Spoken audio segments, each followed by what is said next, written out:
Welcome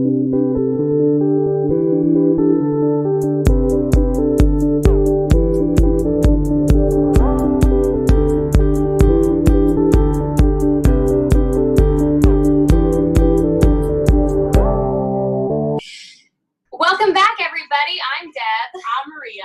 And welcome our lovely guest, the Mrs. Diaz, Emily Diaz. Woohoo! Hello. Emily's joining us from Texas. She drove all the way here to New York. Actually, we flew her out on a private jet. And it was fabulous. It was just fabulous. You know what? We're putting it out there for 2019. Right. You know, Amy Schumer has a private jet. Right. Soon, SLP's Wine and Cheese will have a private jet. That's good. Yes, it's a thing now. Now it's happening. I did talk to my friend recently, and she said when she's running late to go to the airport, she takes a helicopter from 33rd Street, and it takes 5 minutes to get to the airport. Okay. Yeah. She makes sure it's already chartered, because if it's already chartered, it's only $250. Oh, my. I know. Imagine you have the money and feel like, oh, my life will be easier if I just give somebody else $250. That's usually how it works. Like, you give people money, and they make your life easier. Right. That's why we just all need more money. Yes. Or appreciate what you have already. No. Okay. All right. Yeah. Well, you know what I appreciate? This wine. Oh, so let's get a nice cheers. Cheers. You should tell us about it. I will. So we are drinking. I have to turn. I'm going to try to say it very Italian. A Gionelli, a Pinot Grigio. Right? That was really good. Yeah. Thank you. It's a white wine. It's on my shoulders. Okay. It's a white wine, and we paired it with a mozzarella cheese. I feel like we need some, like, it's a pie, pizza pie. Like, we need like accordion or something. Yeah, I feel like, you know. So now we're all dancing. Yeah, there we go. It's a little bit too acidic for me. The label said it's not, but I feel like that's they lied. That's a lie. I think it's a little acidic, more than I prefer, but not too much. So, I mean, paired with the mozzarella because of the acidity and the mozzarella cheese, it's like smooth, but a little acidic. It tones it down. So I got into like a cheese fight with people this week. Yes. They were saying how like mozzarella has no flavor. And I'm like, well, maybe it's there to highlight the other flavors. Right. What flavor do you want? Exactly. It definitely tones it down. So I like this pairing. Like the cheese helps the wine taste. Yeah, it's like a supporter. Like it's there. It has a role, but it lays back. It lets the wine do its job. Right. Is that like a para? Yes. Yes. Spot on. It's like it's AAC device almost. Right. Like it's there to support and enhance what's already there. Wonderful. So we'll talk about that. Good segue. But drink it or sink it. Oh, I vote drink it. Yeah. It's pretty easy peasy, winey squeezy for me. So I say drink it too. Emily is drinking. You could tell us what you're drinking. I'm drinking water because I don't want to mix wine with my cold drugs right now. Mm-hmm. That is the smart choice. Yeah, you'd get a really fun Emily if that was happening. Oh, well then pour a glass. I would not be held responsible for what was said during that podcast episode. Oh, I'm never responsible for anything I say. I don't. I'm like, don't talk to me about something I don't remember. Right. Yeah. It didn't happen. All right. So we want to segue a little bit more about Emily, less about us and our drinking and eating habits. Right. And more about Emily. That's right. So tell us a little bit about yourself, Emily, and you know how you got into the field. Well, how about I do a little blurb about Emily. You're gonna do the blurb. And then Emily can say whether or not I'm right. Oh, I like that. So Emily is a school-based SLP with a special interest in AAC. She is passionate about using literacy activities and books during her speech therapy sessions. She is an independent consultant for Usborne Books, which can be accessed through her Instagram account. Is it Usborne? Do I say it right? Yeah, that's how you say it. Okay, good. So how long have you been an SLP? This is my 4th year. So we just finished a semester, so I guess 3.5 years to be totally exact. Oh, very nice. And so what made you get into the field? Well, I have a younger brother. He is 7 years younger than I am. So growing up, he had a lot of just general developmental delays. And so I got to witness a lot of his different therapies and progress with him. And it was just that really super involved sibling, which we always love to see. I just kind of grew my passion from there. I think from the get-go, I wanted to be a special ed teacher, and then I kind of refined my focus over the years, and I wound up having a friend in high school whose mom was an SLP, and talked to her a lot, and in high school decided, yeah, I think that's what I want to do. And so I've kind of always known, I've always been around it, and in that sector of, the special needs population. So yeah, that's kind of how it all started. And do you ever look back and think, oh, I should have went the special ed teacher route, or you were like, I found my path? No, this is totally meant for me, and I'm where I'm supposed to be. Cheers to that. Yeah. That was beautiful. Beautiful. So, yeah, that's lovely. So, like I said, you're in the school system, you're in schools, and you are in Texas. Yes. Can you give us a little bit of an idea of what your daily life is like? My life as an SLP. You're always like taping your feet because you're traveling. Say that again. You're always like walking from place. I know. Yeah, that's my thing. Like switching campuses all day long. Yeah, so I'm school-based, but I kind of have a non-traditional role. I'm split between 3 campuses, and one of those campuses is actually community-based, so it could be at 4 or 5 other sites on any given day, depending on where they are. That's our 18 plus vocational program. So they go to job sites and things like that. One of my other campuses is the high school campus, which is mostly self-contained classrooms. And then my third campus is interesting. It's unique. It's a residential treatment center that falls within like the boundaries of our district. So we serve the kids who are school age there. They have a classroom on their like residential campus, and we staff it with our district. So we go out there to serve those students. These are all walking distance? No, I walk to my car. Oh, okay. Yeah. That would be really cool if they were all walking distance. Yeah, right. Like I like pictured you on some That's hilarious. college campus. That would be fun. Like I'd be really in shape too if I could just walk. And you could. I was going to recommend that you pick up skateboarding. So I right. Roll away. That would have been a good suggestion. No, I walk to my car a lot, and they're doing construction in our staff parking lot right now. So I walk really far to my car, and I'm like, let me just, take a quick boomerang of my feet. Yeah. So you know what I'm doing. It just became a thing. Today, right? Stalker much? Say that again. You had sandals on today, right? Yeah, it's like unusually warm in Texas today. On there. Maria's trying to say I'm your stalker. Yes. I mean, I do stalk her, but yeah, it's like in the 70s right now, which is yucky. Oh gosh. What is typical of January in Texas? Like 50, 60, which is still pretty warm. Nice. But not sandal and flip-flop weather. We can't even complain about the weather here. There's no snow. Usually there's I was just up there. I was in New Jersey last week, and it was not that cold. It was a little disappointing. It was good. I hope for snow every time I visit, but actually the last time I saw snow was here in Texas. It like spontaneously snowed last year, but right. Yeah. So we're gonna play a game now. Yes. So I don't know what this game is. Yes. Maria made it up. I made it up. Oh boy. It's called This or That, and you just quickly answer. Don't put too much thought into it, and it's just a great way for the listeners to get to know you. They're not speech-related questions, so okay. Get to know the real Miss Emily Diaz. Let's do it. Ready? Yeah. So there's 20 questions. We're gonna go through them quickly. All right. So, all black outfit or colorful? Totally black. Okay. Car or truck? Car. Take a flight or take a train? Ooh, a train. Okay. Swim in the ocean or in the pool? Oh, definitely the pool. Okay. Coffee or brunch with friends? Oh, brunch. Yeah, food. Okay. Passenger or driver? Driver. Dark coffee or light coffee?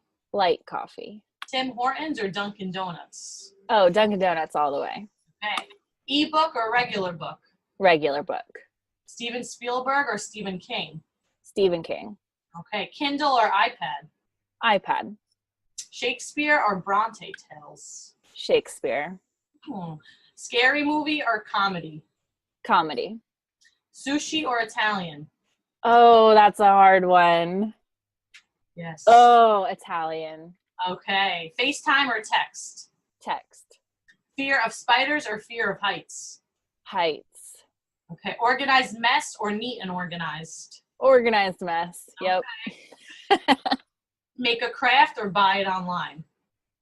Oh, I always say I'm going to do it myself, but buy it online. Okay. Netflix or Hulu? Oh, Hulu. All right, last one. Most likely to be bored or most likely to be too busy? Too busy. Okay, that's right. That's right. I know she's a coffee connoisseur, I guess. So I had a lot of coffee questions. I got that Shakespeare book from Usborne, and I haven't used it yet, but I do intend to read it. Where is it? It's like a big fat book over there. That's not it. No. Oh, yes, it is. No, this is a different. These are. I have a ton of Usborne books because I always go to Emily's parties and get books. That's the Shakespeare book. Do you have this book? I don't, and I've never seen inside of it either. Oh, I started going through it, and I'm quite pleased with it. But I haven't spent as much time on it as I'd like to. Well, you have to let me know what you think of it. I definitely will. So before that, I would like to know. You work a lot with all different AAC devices, from high tech to low tech, right? Yes. So I was wondering if you can explain like maybe 3 different types of devices, and then tell us why different kids need different devices or boards. Good questions. Yeah, that is a good question. So I picked 3 kind of on this range of light tech to high tech. And I'll preface it with no one device is, better than the next, as in, I think a lot of parents think like, oh, I need an iPad for my kid, and that's the best thing there is because it's an iPad, it's not paper. But that's not always the case. Like, each system has something for each student, and you really should be considering it on a student by student basis. So the first system that I would talk about is a core board, and I think most people have heard of that before. They come in all different shapes and sizes and colors, and they all kind of look similar, but they all look a little different. That's what you use at the beginning of our sing-along, right? Yes, that's what I was using. The one that I use is 160 locations. So there's 160 core words on there, plus the alphabet and what else is on the back? Weather and days of the week, stuff like that. But I don't know if you guys have heard of Project Core before. They do a lot of work and research on a universal core system. So I get a lot of my research and statistics and ideas from what they put out. And so their numbers recommend a minimum of 36 words on a core board. Okay. And obviously that's not going to fit every student, and the students that we would maybe lessen that for are students with access issues or visual impairments. But usually 36 is the recommended starting point. Now, I like 36. Okay. Yeah. It seems like a random number, but they have research on that, and they did research on specifically which 36 words to include. It's not just, any 36 words. But I've given teachers core boards with that range of words on them, mostly because when they start off on an iPad or a bigger display, they get really overwhelmed and they're like, I can't find anything. I'm never going to use this. My kids will never learn it. Right. So I'm like, all right, fine, try this. Just, I believe in building rapport with people, so I'm not going to push something if there's no buy-in for it. As soon as I put in something with less words on it, 3 weeks later, they're like, I need more words. I can't say everything I want to say. And I'm like, you get it now. Let's go back to the 160 location. So that's what, my staff really enjoy using. And I think it comes down to being comfortable and trained on it. But Project Core is a good resource for learning about universal core vocabulary and that type of approach. So that's the first system.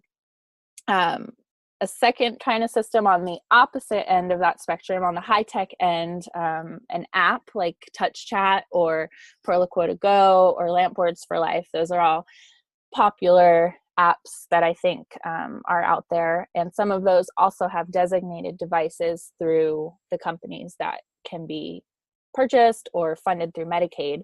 But those are robust speech-generating dynamic display devices that your students are starting to pair 2 to 3 words. They need phrases, they need some pre-programmed messages, but they're using grammatical morphemes. There's a lot more to expand on there than just these core words that really are just meant to be used by themselves most of the times. Like they're single words that have meaning all the time. But when they're growing their language more is when you might consider this higher tech system.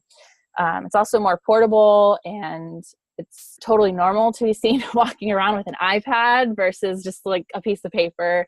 But, whatever works for your student. And then the third system that kind of falls in the middle there, I don't know if you guys have heard of POD before, but it stands for Pragmatic Organizational Dynamic Display.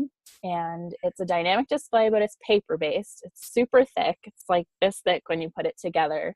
But it has this whole like pragmatic scripting that goes along with it. Mm-hmm. And you can use direct select with it or partner assisted auditory scanning for learners with access issues.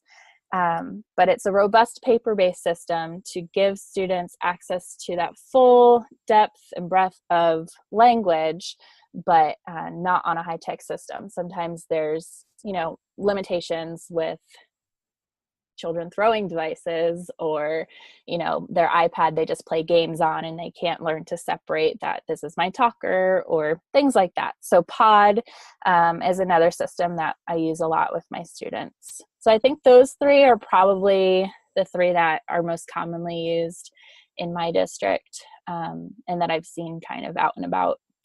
Do you have a favorite? I try to stay away from picking which system is my favorite and try to keep it student-based. And I try to teach my teachers to do the same thing because, my teachers will get into, I really like Touch Chat and this kid came up with Proloquo Go and then like they don't want to use it and they're like, I want to use this. But yeah, I probably do have apps that I tend to trial first before I trial other apps. Touch Chat, Words and Lampboards for Life are probably my 2 go-tos, and those are 2 very different apps. So yeah, try to stay away from it, but we all have biases. Yeah, you know what? People try to deny favoritism all the time, and I'm like, you're lying to me and yourself. Yeah. Yeah. No, but I have a lot of students with devices too, and I try to trial different ones. Yeah. But I mean, I work with the Department of Education, so there's a team too, and they trial different ones. And when they come, or if I'm doing the eval, I'll try not to be biased. Yeah. Oh, but I like this one. I'm more experienced with this one. But you do have to give the other ones a chance because I didn't even know about Touch Chat until like last year, and I was more impartial to LAMP, and now I like Touch Chat. So you never. Yeah.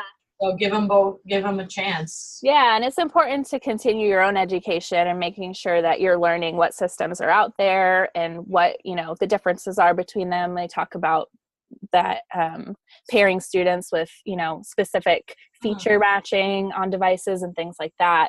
But I think it's interesting that you ask if I have a preference or a favorite or, something I tend to go toward, because I've heard 2 really different fields of thought on this. Like some districts have one app that they push out to every student, and it's easier to train staff on one app. They're all going to use it. They're all going to buy in. They can support each other. We're going to make resources that all go with this one app. But are we really being, individualized for our students when we do that? Are we being biased? Or is it easier to just buy licenses in bulk for the district, from a funding standpoint? Right. But it also works really well as a tier 1 level of support. Like, okay, anybody with a communication concern, you know, beyond verbalizations is going to get, let's say, Proloquo to go to start with, and then we'll individualize out from there. But then there's other people that are like, no, you must complete a thorough AAC evaluation, a trial with 2 to 3 different devices. You must show this, this, this. So I've heard both of them. In my district, we use the core boards as our tier 1 level of support. So it's relatively low risk. It's paper-based, you know, everyone's trained on that, low cost. And then from there, we kind of pair out which students need more or trial evaluation, stuff like that. So the goal is primarily to phase out the paper-based device or board, right? You want to start there, but then eventually you want that individual to progress as much as they can towards something that can get them to expand on the length and complexity of their utterances. Yes. And not just because the iPad's, you know, better or higher tech, but because, like I said, usually when you wind up on a dynamic display device, you're pairing words and you're starting to touch on grammatical morphemes and you're asking questions. And those paper-based systems don't allow for a lot of language expansion and growth. You're usually modeling 1 to 2 words at a time. Mm-hmm. And how do you find the transition to be between the core boards and the technology? Do you find like that the individual is able to transition rather easily, or do you think that like it's more difficult because it's 2 different types of platforms? Well, most of the AAC systems are organized in a very similar way. In the AAC world, you'll hear people talk about like the Fitzgerald key or a modified Fitzgerald key, and those are kind of that color coding system that you see a lot of times. Or you'll notice that your pronouns are always going to be in your top left-hand corner on like 90% of systems. Lamp Words for Life is the only one that kind of trips people up. I think the home screen with, you know, where it's core based starts off, you're like, oh, this looks real familiar. But then you get into this like whole semantic compaction thing where you're like, why does the apple mean eat? But it also means things that have nothing to do with an apple in my brain. Right. So that one's a little bit more of a learning curve, especially if you're transitioning from a core board. If you know that a student's going to probably be trialing LAMP, then you might want to print out like the paper-based copy of the home screen. That's a good way to kind of transition into it. But sometimes you don't know, you know? Right. Google Images. You just got to start somewhere. Yeah. Google Images for that. Okay, so we're almost at our halfway point. Yeah, so how almost. about we go now? Because I don't want to get into our next part without it. Okay, our halfway point, we just do some housekeeping. So if you're listening to us on iTunes, rate, comment, review us. Follow us on Instagram, SLP's Wine and Cheese Pod _ between each word. Deb and I are tagged in those pictures, so I don't even have to. Right, yeah, you can find us. Yes. And then our Patreon. Patreon. So check out our Patreon after this episode. Emily's going to do a bonus episode with us for the Patreon on marriage, motherhood, and faith. So you'll definitely want to hear all about that. I can't wait. And Emily, tell the listeners where to find you on Instagram and social media and your Yeah, so on Instagram you can find me. I'm the Mrs. Diaz. And then on Facebook, you can probably most easily find me through my group. It's called Emily's Kid Book Club, and that's where I talk the most about how I use books at home with my toddler, how I use books at school with therapy, and provide literacy and language tips there. Wonderful, yes. Great. And I belong to that group, and I always go to all of her book parties, and I posted a few, and I get just by hosting, I get so many books for free. Like the most I think I've ever paid you is like $17, I feel. Yeah, it's like a ridiculous thing. I didn't think it was real the first time I did it, but every time it's like, oh my God, I get these for free. Yeah, and I feel like, I don't know what month it was last year that we did it, but then I feel like all of my speech therapy from maybe like March, April, May, and June all came from some sort of book that I got from Usborne. That's awesome. I'm so happy to hear that. Yeah, so it's really an excellent tool. Good. Are we done plugging? Yeah. T-shirts. Let us know if you want T-shirts. Yes. We have a whole box some t-shirts here. Okay. Okay, so now what I'm wondering is, so you already touched upon this, how you enjoy using books in conjunction with AAC. Can you tell us a little bit about how you do that? Yeah, so the easiest way, because I'm all about easy, no prep, like I'm not even a low prep person, like I'm a no prep. I like grab an iPad and a book and I show up in a classroom. Right. For the record, all of my caseload I push in for. So I just kind of fly by the seat of my pants and, you know, what the teachers are doing on any given day. You know, we have a little bit of structure to what we do, but, you know, our kids are really unpredictable, so our plans have to be a little unpredictable too. Yes. And all the prepping for you, so it's not like you didn't prep it. Yes, exactly. So shared reading is probably the easiest way to incorporate AAC and literacy with your students, because core words make up like 80% of what we say, even verbally, not just for AAC users, like for everybody. Right. They're going to wind up in the books like a lot. And so you're always going to have stuff to model. The only way that I plan and structure therapy for some of my kids is doing a core word of the week. And so I make sure that I'm on the same page with the teacher. We pick out our core words for the month, and then we'll focus all of our instruction on that one word. So this week we're doing in and out. So we paired those together because they make sense together. So we'll do our shared reading activity. We do a shared predictable chart writing activities with them. We try to incorporate art and music and movement and all those fun kinds of things too. And in math even, you know, you're sorting and counting. You could put things in and you could take things out. But really that shared reading and just modeling on your students' devices. There's some really great resources out there that you can use to adapt your books. Like I know a lot of SLPs put a lot of energy into designing materials to adapt your books, printouts or like little inserts that you can use. And those are fantastic. But like I said, like I'm totally no prep and I download things all the time. I support these people and I never get to put them together. And then I just get frustrated and I'm like, you know what, I can just do this. And I mean, you're great if you use the resources and you're great if you don't, but I always tell everyone, like, there is no amount of resources that you can have that's going to make you better at your job. Like exactly your voice and your body language. Yep. Your whole job, and like other things can supplement that, but there's nothing that can replace that. Right. Yep. That's so right. I think that's a big one. And is patience a part of personality? Kind of. I like to put it in our category a little bit someday. Sometimes you need a little extra of it. A little that extra might not patience. even be ingrained in your personality. Right. You need like external patience. Yes. You need to reach into your patience jar. Yes. Yeah, a patience jar. That's perfect.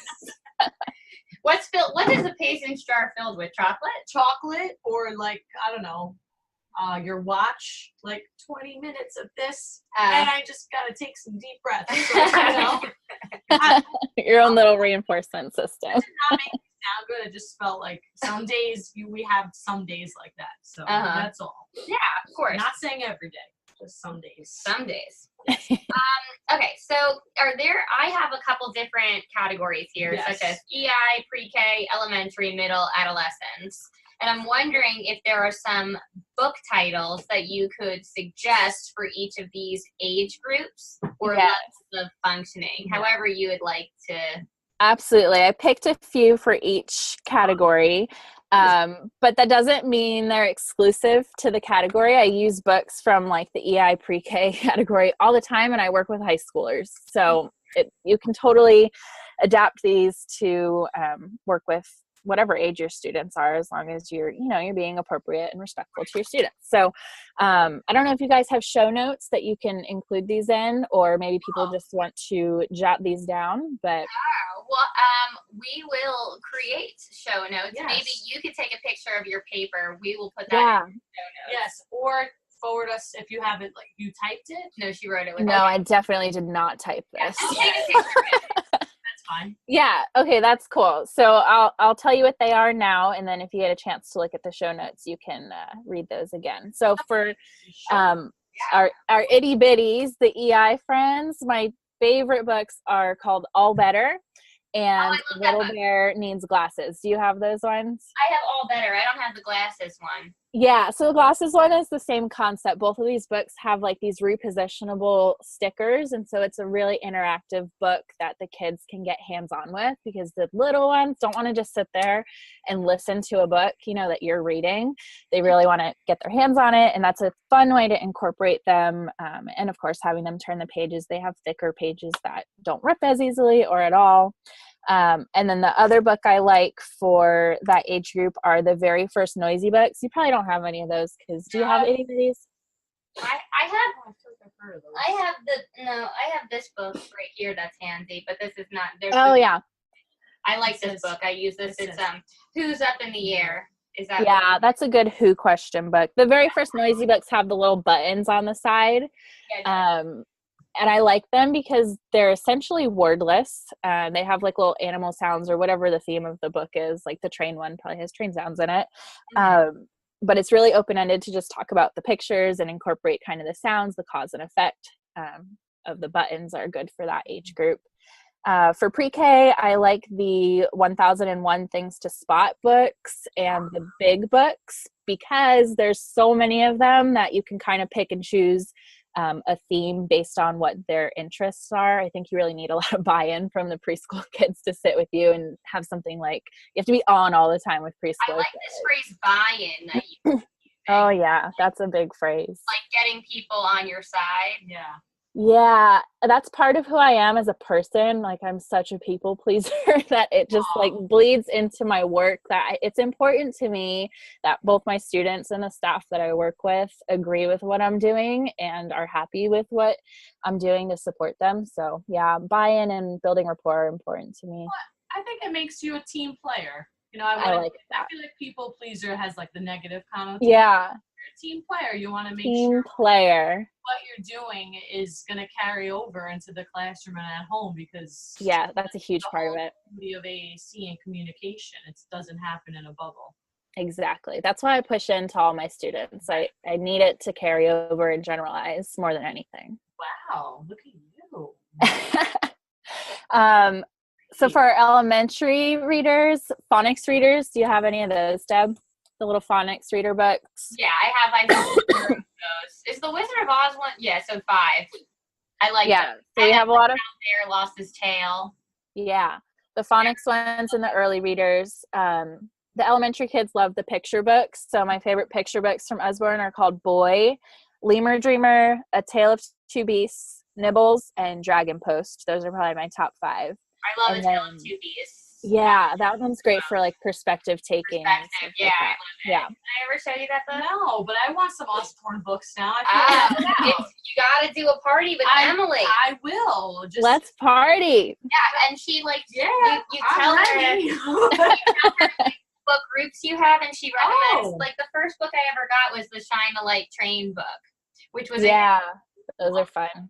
But I feel like of all the books that I've gotten from you, Hello Happy and No Worries and and the Creative Writers.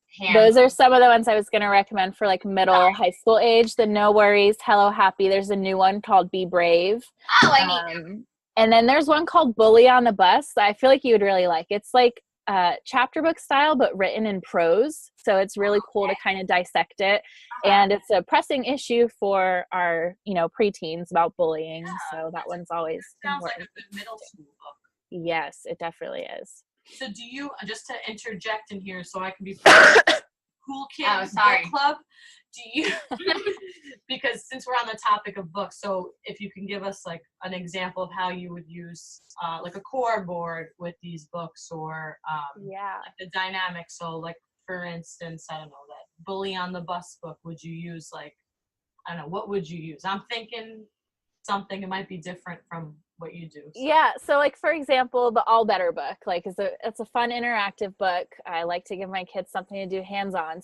And that one I kind of have memorized by now. So it's a story about a bunch of animals that are very clumsy, and they all get hurt throughout the book, and you have to put this Band-Aid on their boo-boo. And so I like that the text is repetitive and predictable, because that's something that is important for AAC users. We need those modeling opportunities to be really high.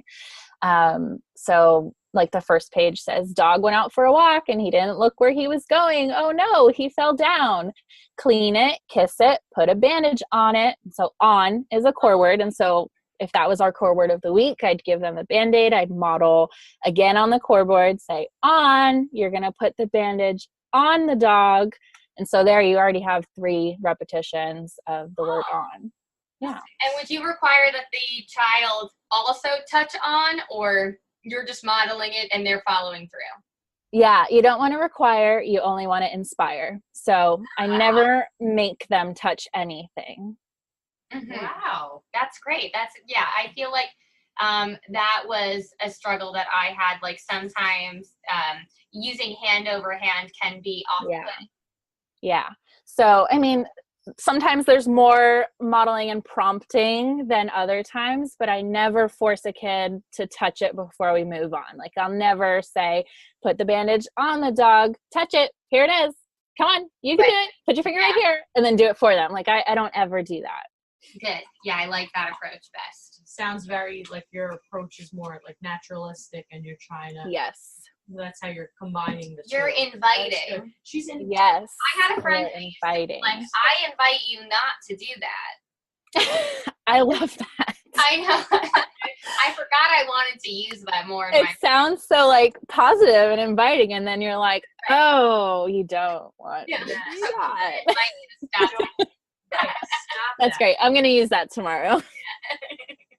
So do you usually base the books and the symbols around the core word? Yeah. So I know a lot of SLPs like to do like themed therapy, and like January is a big month for snow and winter and snowmen and stuff like that.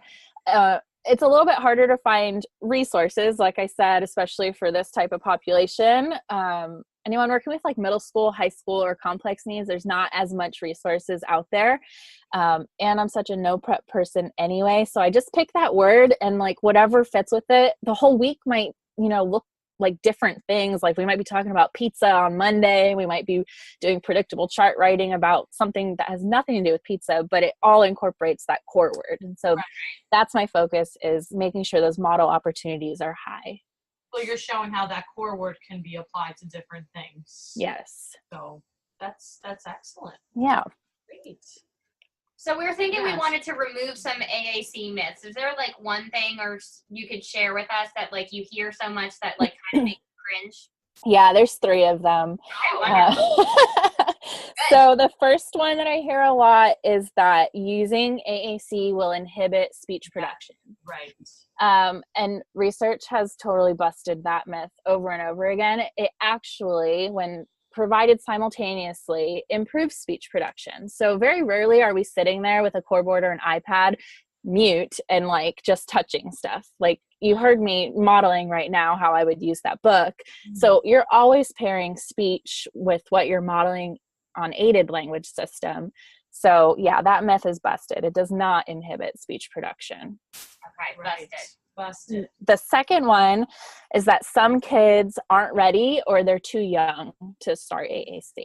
And so research has also shown that there's not an age that's too young to start AAC. And this kind of bleeds into the third one, that the myth is that you must show prerequisite skills before you're ready. So being, the kid's not ready or they haven't met, this pre-communicative skill before we can start them on AAC. And so a big phrase in the AAC space is presumed competence. There is a little bit of what's the word I want to use? I have to be careful with the word I use here. There was an article in one of our most recent ASHA leaders that talked about presuming competence and cautions that you want to take with doing that. And all I want to say is that presuming competence doesn't mean that you give the kid the latest, greatest, highest tech thing and think, oh, this is going to go great. You still have to feature match. You still have to evaluate the kid, but you always should presume competence and believe in your students. But you can't remove that other part before you do that. Right. That's an excellent point. I feel like all of those are fear-based. Like, we've talked about in other episodes for other subjects. It's just like, I feel like all of those myths stem from somebody who's like, I'm afraid to do this because I'm not quite sure I know how, and I'm going to come up with an excuse as to not. Yeah. And even now, almost 4 years into this, you know, I've been with the same caseload for 4 years, essentially, the same population of students. There's still times that I'm like, I don't feel like I know what I'm doing, or I don't have enough research on this, or I haven't learned enough about this, or am I sure that this is the right way to do this? Am I sure that this is the right app I want to try? But you should never let that fear stop you from trying, and you always have to do best by the student. So you can't let your fears hold you back. You can't let your biases make your decisions for you. That all goes hand in hand. Yeah, absolutely. Yeah. Be brave like that. Yeah, be brave. Courage is my favorite word. That's why I was so into the Be Brave, the Be Brave book that you said. Yeah. Being brave. We wanted to talk about how you are brave and how you're an advocate. So if you could tell us about that, different if you're in like passionate about that she wants to share, and now is your time, you know, to shine. If you're in any like Facebook SLP group, if somebody says something, Emily is always right there to be like, excuse me. What are these groups? Oh my gosh. I talk too much, guys. I talk too much. No, I love it. I called you a shark. We didn't write that down, but I wanted to be that. I was like, you didn't an SLP shark. That's what she told me. I was like, all right, should I be afraid? If you're going to do not the right thing, you should. No, I'm really big on advocacy, you know, for our profession. I think the things that I comment on the most are like caseload management type stuff, or when people are being micromanaged, or when people are arguing about pay. Like, those things drive me crazy.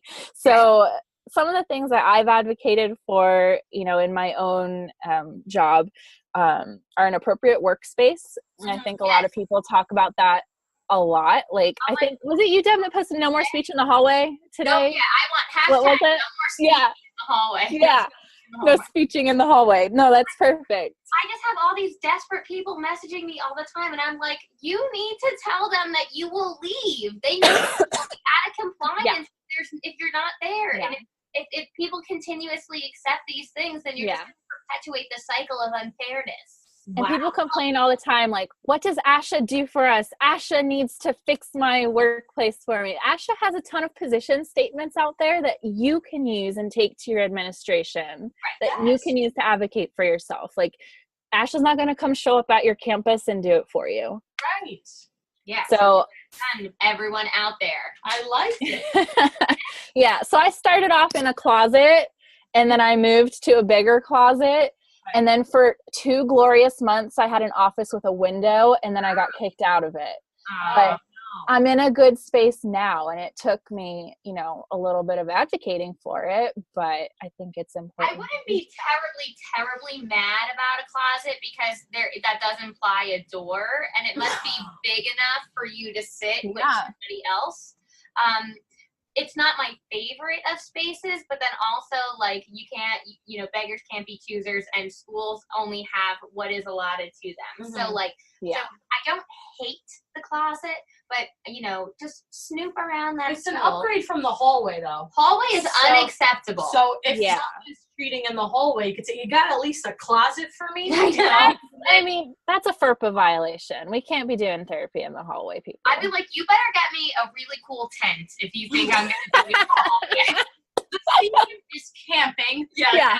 Speech camp. Welcome to speech camp. The theme is camping for the whole year. Yeah. Oh, that's funny. Oh, I want a princess tent. I want like a castle tent. Ooh. Yeah. There you go. Oh, I like it. First we start with a castle tent, then we get a private jet. Then we get a closet. Then we get a jet. I don't know. Just saying. And I feel like I have to speak about the obvious too. Emily is sitting in a closet recording. I am. With the irony. That's a full closet. Yeah. That's not a Brooklyn closet. That's this is Texas closet. Apartment bed. Yeah. That's funny. Our office that we are in. Anyway, so the last thing, advocating for devices and services. So, like, I remember on a prior episode I was talking about, I saw a high school student that was 4 times 40. He was like a typically developing individual, and that was like that was more about a family advocating type situation. And Yeah. and Emily reached out. She was like, "What about inclusion criteria?" So talk a little bit about advocating services and devices, and then we'll go to our final. So, we all know we all need to advocate for the least restrictive environment for our students in the schools. So first and foremost, that's what you're thinking of. But I think we get caught up on parents trying to advocate for services for some kids. But a lot of times at the high school level, we need to be advocating for like discontinuing services sometimes. Like we're not lifers. Like you don't get a speech impairment label and like until you graduate, you're locked into speech therapy. Right. And I know different states have different criteria, and Texas has wonderful eligibility criteria that's so important to follow and make sure that you're advocating to do right by the student. And sometimes doing right by the student is not speech therapy, and we have to be okay with that. Yeah, that's how I kind of like I was going back to that people pleaser thing. I was like, whatever, line them up. I don't know. Well, it's less is more is a nice little like quote you could insert in there. And also, so for me, that would be less arguing is more beneficial to me. So if like you want to hang out with me 4 times a week, bless your heart. That's happening, I guess. No, that's an option as well. To each their own, I'm gonna say. Right. So let's go. Any final words on that topic? Any last thing you want to get to say before we move on to our tips and tricks? Yeah, let me just mention on advocating for devices really quick. I had posted on Instagram a little while ago a stack of iPads that, anyone scrolling through Instagram would be like, wow, a stack of iPads. That must be nice that your district just buys stuff for you all the time. Right. But like that was a 2 to 3 year battle. And then, I put in a purchase order request in June that doesn't get fulfilled until October or November. And then you got to wait on tech. Like there's always something. And so just advocate for your students. Make sure you know what resources are available for loaner devices in your area. Like if there's a student that should be on a system, get them a loaner in the meantime while you continue to push at your school, because it's kind of the law. I think people forget that, especially administration when money's involved. But they can't not provide a device for a student after you determine that's what's best for the student. And so it's another fear thing. I get scared sometimes that I'm being too pushy or that my special ed director is going to fire me because like Emily's asking for something again. Right. But when you know better, you do better. And you just have to advocate for that. That's great. Yeah, I like that. That's true. That's so great. You got to and you also have to have faith in yourself and like know that you you're making the right decision. So like I feel like I always bring everything back to comedy, but lots of comedians are like, how am I supposed to promote something that I'm like self-conscious of? How? Right. And I think that's how like my friend Chloe, she was like, I have this roast battle. I keep wanting to promote it, but like there's like 3 things I hate out of the whole thing. And I'm like, complete's better than perfect. Just throw it out there. Stop fixating on like what you're not sure of. And I feel like that's kind of what gets in the way of everyone. Like you're like, how am I going to be this giant advocate if I'm not even positive? Right. Yeah. But also, I also think, like you were saying before, when you always come back to my intentions are I'm doing the best for the kids, then I think that reminds you like, okay, I'm not doing this to be annoying. I'm not doing this to be bossy. Exactly. Because I know it's going to help the student. And if I'm wrong, I'm wrong. But at least I had those good intentions. Yeah, exactly. Totally agree with that. They have good intentions. They want people to laugh and have fun. Yeah. No? Comedy or no? Well, they want to make money too. So, well, anyway. Yeah. I feel like most comedians want people to laugh at them, like at their stuff, like, and they don't care if they have fun. They should just be like, yeah, it's funny. Well, if you're laughing, you're having fun. Right, yeah. So laughing equals fun. Yeah, they want everyone to enjoy the show, for sure. Right, yeah. So, tips or tricks? So, who wants to go first? Should we let Emily go first? Yeah, so my biggest tip and trick is a shout out to SLP Toolkit, because they make my caseload management, documentation, data collection progress monitoring, like everything a breeze. Like I don't have to think about any of that, and I don't have to create any type of system to track it. Like it's just there, and it's awesome. So that's probably my biggest tip and time saver. I love SLP Toolkit too. I have it, and it saves my life. I've never been more on top of paperwork until I got that. You have no, you can go ahead. Oh, okay. I was inspired by this episode, so my tip or trick is to use more core words, and I was gonna suggest, I like that you did in and out together, so I would suggest if you're using core words to try to use 2 words that make sense to go together. So I feel like I talk about this a lot on the show, but it's also because I get a lot of questions about it, of yes and no. So I feel like my tip or trick is if you want to teach yes, you should also pair it with no. Yeah, that's good. Yeah, so thank you. So if you're working on yes and no, don't only do one or the other. Try to incorporate both. And my tip or trick is to never underestimate the power of the Sharpie. I thought you were going to say shark. Oh, no. I was like, is that right now? Because I got scared. I like the majority of my speech therapy materials are like just printer paper and Sharpies and just like what comes to mind.